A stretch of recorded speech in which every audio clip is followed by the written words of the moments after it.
Alam niyo ba guys, sa 15 taong gulang na binatilyo ang naging hero ng sumagasa ang Bagyong Tino sa Cebu City sa Dubai.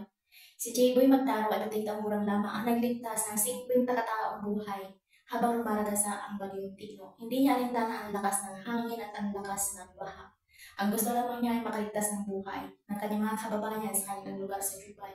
Ang kanyang pamilya ay nag-evacuate na pero siya mas pinili niya tumulong sa mga tao na mag-rescue gamit ang maliit na bangka at ang salbabida. Alam niyo guys, 50 katao, bata, matanda at buntis ang kanyang nailigtas. Nag-umpisa siya ng alas 8 ng umaga hanggang alas 3 ng hapon.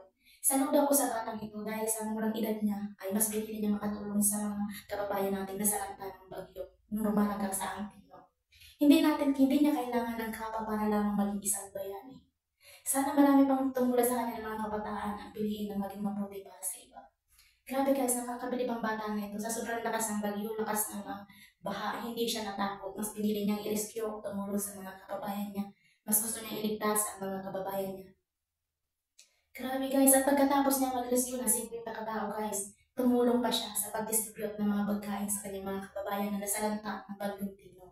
Kaya saludo ko sa bata na ito. Sana malayo pa yung marating yung bata na yan para mas marami pa siyang matulungan. Grabe guys, saludo talaga ako sa kanya. Imagine mo yun, 15 years old lamang.